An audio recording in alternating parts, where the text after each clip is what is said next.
नमस्कार दोस्तों, स्वागत है आपका साइंस जर्नी में। जब गीता रची गई तब उसका उद्देश्य ही था बुद्ध मार्ग के अनुयायियों को अपनी ओर आकर्षित करना, गीता को इस तरह से पेश करना कि बौद्ध अनुयायी भी जब उसे पढ़े तो उसे लगे कि यह बुद्ध मार्ग से ही मिलती जुलती कोई किताब है और फिर वह उसके झांसे में आ जाए। इसके लिए गीताकारों ने पूरे शब्दों का एक महाजाल बुना और इस पिंजड़े का घेराव 3 तरह से किया गया। पहला जो घेराव था वह था बौद्ध शब्दावली का भरपूर प्रयोग, यानी गीता की रचना में बौद्ध शब्दावली का भरपूर प्रयोग किया गया है। ये गीता सीरीज का 6th पार्ट है। अगर आपने इसके पहले की सीरीज देखी है तो आपको पता चल गया होगा कि किस तरह से बुद्धिज्म के शब्दों को गीता में डाला गया है। डिस्क्रिप्शन में लिंक है प्लेलिस्ट की, आप वहां से जाकर प्रीवियस वीडियोस को देख सकते हैं। जो घेराव का दूसरा तरीका था वह था डर पैदा करना, यानी कि नरक का भय दिखाना। परधर्म यानी गीता को छोड़कर अन्य धर्म जो उस समय प्रचलित थे जैसे बौद्ध, जैन, उनको अपनाने पर भयंकर दंड का खौफ पैदा करके भोले भाले लोगों को गीता के चपेटे में डाल लेना। साथ ही गीता अपनाकर बाकी के दूसरे धर्मों के प्रति उपेक्षा, घृणा और भय उपजाने का कार्य भी किया गया। इन दोनों तरीके अपनाने के बाद भी गीताकारों को लगा कि लोग इनके झांसे में नहीं फंसेंगे, वो बौद्ध मार्ग, जैन मार्ग जैसे रेशनल विचारों को छोड़कर इनमें क्यों आएंगे। तब उनने सीधे सीधे बुद्ध मार्ग के जो त्रिशरण थे उसी अंदाज पे ईश्वर की शरण में जाने को इनने कहा। आप खुद सुन लीजिए गीता के अध्याय 18 के 66 श्लोक में क्या लिखा हुआ है। सब धर्मों को त्याग कर तुम एक मेरी शरण में जाओ, मैं तुम्हें सब पापों से छुड़वा दूंगा, तुम्हारा कल्याण कर दूंगा, चिंता मत करो। ये अनुवाद किया है डॉक्टर सुरेंद्र कुमार शर्मा अज्ञात ने श्रीमद् भागवत गीता की अपनी किताब में। अब यहाँ पे एक बहुत बड़ा प्रश्न खड़ा हो गया है कि यहाँ पे सब धर्म क्या है। सीधी सी बात है कि जब भारत में बौद्ध मार्ग, जैन मार्ग प्रचलन में था उसके बाद ही गीता लिखी गई थी। अगर आपने मेरे वीडियो 112 देखा है तो आपको पूरी तरह से क्लियर हो गया होगा। और यही दोनों मार्ग परमात्मा को नहीं मानते थे। बौद्ध मार्ग तो आत्मा को भी नहीं मानता था। तो इस श्लोक में कहा जा रहा है कि सब धर्मों को छोड़कर, यानी कि जो ईश्वर को नहीं मानते हैं उन धर्मों को छोड़कर ईश्वर को मानने वाले की शरण में आ जाओ। अब यहाँ पे गीताकारों की पोल खुल जाती है कि भाई सब धर्म जब ऑलरेडी मौजूद थे, यानी कि तुम्हारा गीता पुराना नहीं है। अब ऐसी पोल खुलती देखकर कई प्रकाशनों ने भाष्य में हेर फेर करने का प्रयास किया। अब गीता प्रेस का ही अनुवाद देख लीजिए। यह इसी श्लोक का अर्थ लिखता है, संपूर्ण धर्मों को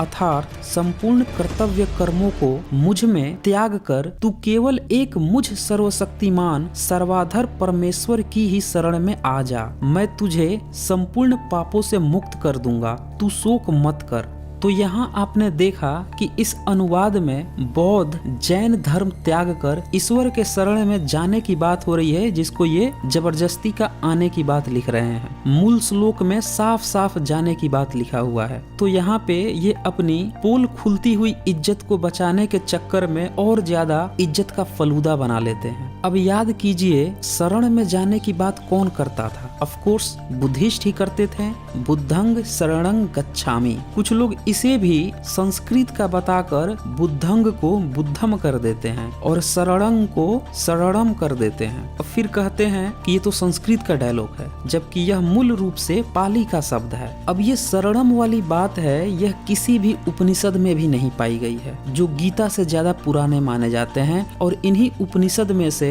कॉपी पेस्ट माना गया है कि गीता का, लेकिन ये सिर्फ छद्म छलावा है। वास्तव में गीता पूरी तरह से बुद्ध ग्रंथों के आधार पर उन्हीं में से कुछ कुछ शब्दों को उठाकर उसी तर्ज पर रचा बुना गया है। अब श्वेताश्वर और छांदोग्य उपनिषद में भी ये शरणम शब्द आया है, लेकिन वहाँ पे इसका मतलब ही अलग है। इसमें आप संदर्भ देख लीजिए। ये डॉक्टर सुरेंद्र कुमार शर्मा अज्ञात जी ने अपनी पुस्तक श्रीमद् भागवत गीता में पूरा उदाहरण देकर दिखाया है कि कैसे यहाँ पे जो शरणम है उसका मतलब ही अलग है। और गीता में जो कृष्ण के मुंह से शरणम कहवाया जा रहा है वह पूरी तरह से जो बुद्ध मार्ग में शरणम यानी कि शरण में जाओ वाली बात है वहाँ से कॉपी पेस्ट बताई जा रही है। इस अध्याय 18 के 66 श्लोक पर डॉक्टर सुरेंद्र कुमार शर्मा अज्ञात इस पर टिप्पणी करते हुए लिखते हैं, यह श्लोक अपने मुंह से ही बोलकर बता रहा है कि उपनिषदों से नहीं बुद्ध मार्ग से प्रभावित होकर लिखा गया है। यह एक मेरी शरण में जाओ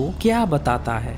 आगे वो एक बहुत अच्छा उदाहरण भी देते हैं, ध्यान से सुनिएगा। यदि यह वाक्य सामने खड़े अर्जुन से युद्ध भूमि में श्री कृष्ण ने वास्तव में कहा होता तो वे कहते तुम मेरी शरण में आओ। सामने खड़ा आदमी यह नहीं कह सकता है कि मेरी शरण में जाओ, फिर जहाँ जाओ किस लिए?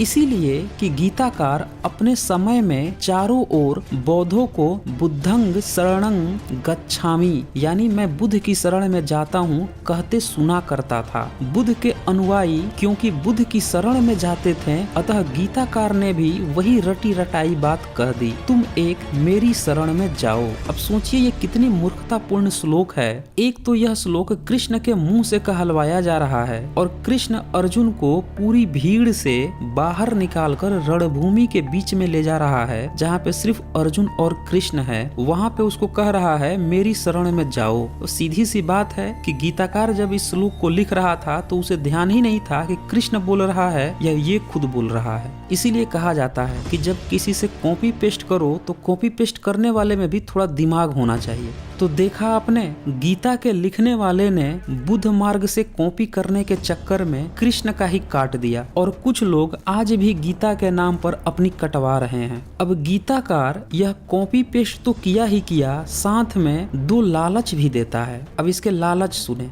लालच नंबर 1, बुद्ध की त्रिशरण यानी कि बुद्धंग शरणं गच्छामि, धम्मंग शरणं गच्छामि, संघं शरणं गच्छामि की बजाय सिर्फ एक शरण यानी कि ईश्वर की शरण में जाओ का लोभ देता है। सवाल उठता है कि सब धर्म छोड़कर यानी बौद्ध और जैन को छोड़कर नरक का भय दिखाने वाले धर्म में लोग क्यों जाएं? अब दूसरा लालच भी सुन लीजिए इसका। गीताकार पूरी गारंटी देता है, एक जगह नहीं कई बार गारंटी देता है कि मेरे शरण में जाओ। आओ की बात ही नहीं कर रहा है, जाओ तो तुम्हारे जितने भी पाप हैं, चाहे तुम दुराचारी हो, बलात्कारी हो, हत्यारे हो, भ्रष्टाचारी हो, सब माफ हो जाएगा। आप इसको एक बार फिर ध्यान से सुनिए। सब धर्मों का त्याग कर तुम एक मेरी शरण में जाओ, मैं तुम्हें सब पापों से छुड़वा दूंगा, तुम्हारा कल्याण कर दूंगा, चिंता मत करो। एकदम पक्की गारंटी है, चिंता भी नहीं करनी है। अब ऐसा नहीं है कि सिर्फ इसी में इसने गारंटी दिया है, इसकी दूसरी गारंटी भी सुन लीजिए।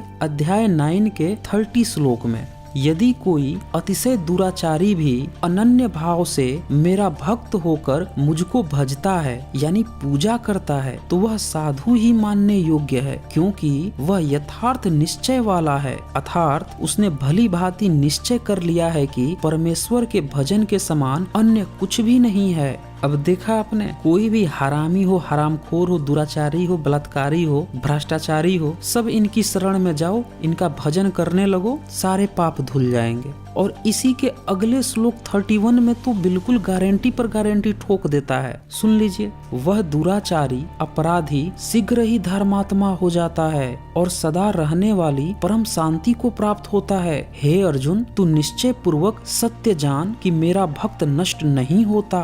अब तो आप समझ गए होंगे कि ये जितने भी बलात्कारी बाबा होते हैं, भ्रष्टाचारी होते हैं, दुराचारी होते हैं, हत्यारे होते हैं, ये क्यों दिन रात अपराध करते रहते हैं? क्योंकि इनके पास एक ऑप्शन रहता है कि इन सब के बाद भी एक कोई है जो इनकी सारी गलती माफ कर देगा, इसलिए खूब अपराध कर लो। गीताकार यहीं पे नहीं रुकता, कृष्ण के मुंह से गारंटी पे गारंटी की बौछार लगा देता है। अब अध्याय 4 के 36 श्लोक को भी देख लीजिए। यदि तू अन्य पापियों से भी अधिक पाप करने वाला है तो तू ज्ञान रूप नौका द्वारा निसंदेह संपूर्ण पाप समुद्र से भली भांति तर जाएगा। अब ये तो कुछ भी नहीं है। अध्याय 18 के 17 श्लोक भी देख लीजिए। जिस पुरुष के अंतःकरण में मैं करता हूँ ऐसा भाव नहीं है तथा जिसकी बुद्धि सांसारिक पदार्थों में और कर्मों में लिपायमान नहीं होती, वह पुरुष इन सब लोगों को मारकर, ध्यान से सुनिएगा, सब लोगों को मारकर भी वास्तव में न ही मारता है और न ही पाप में बांधता है। अगर गीता प्रेस के इस हिंदी अनुवाद समझने में अगर आपको दिक्कत हुई है तो मैं आपको डॉक्टर सुरेंद्र कुमार शर्मा जी का अनुवाद जो उनने अपनी पुस्तक श्रीमद् भागवत गीता में किया है उसी में से सुना देता हूँ। यदि तुम अंधकार को छोड़कर और कर्मों से निर्लिप्त रहकर सारी दुनिया के लोगों को भी कत्ल कर दो तो भी न तुम कातिल होगे न बंधन में पड़ोगे। यानी खुल्लम खुल्ला छूट है कि अगर तुम मेरी शरण में हो, मेरे भक्त हो, तो खूब खुलेआम करके कत्ल करो, हिंसा करो, तुम पर कोई पाप वाप नहीं चढ़ने वाला। अब कुछ लोग ये कहेंगे कि नहीं, ये डायलॉग तो कृष्ण ने अर्जुन के लिए कहा था। तो सवाल यहाँ पे यह उठता है कि अगर गीता सिर्फ अर्जुन के लिए थी तो आज समाज में इसकी क्या जरूरत है? उठा के इसको फेंक देना चाहिए डब्बे में, इसका पूरी तरह से बहिष्कार कर देना चाहिए। लेकिन फिर भी कुछ लोग इसे पब्लिक पर लगातार थोपे जा रहे हैं। तो उनसे सीधा सा सवाल है कि गीता चोर उचक्कों, बदमाश, दुराचारी, पापी, हत्यारे, भ्रष्टाचारियों,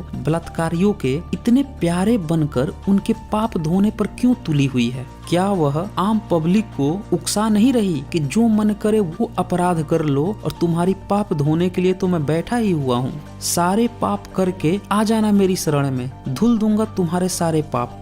तो दोस्तों इस वीडियो को ज्यादा से ज्यादा शेयर कीजिए ताकि सभी को पता चल सके कि गीता बुद्ध मार्ग को टक्कर देने के चक्कर में कॉपी पेस्ट करके अपना बेड़ा गर्क करवाने के साथ साथ धूर्तों, अपराधियों, हत्यारों, बलात्कारियों को बढ़ावा भी देती है कि तुम खूब अपराध करो और तुम्हारे पाप तो मैं धुल दूंगा। दोस्तों साइंस जर्नी अब सोशल मीडिया के अन्य प्लेटफॉर्म इंस्टाग्राम और फेसबुक पर भी उपलब्ध है। लिंक्स डिस्क्रिप्शन में दिया गया है, आप वहां पे क्लिक करके वहां पे भी हमें फॉलो कर सकते हैं। तो आज बस इतना ही, धन्यवाद।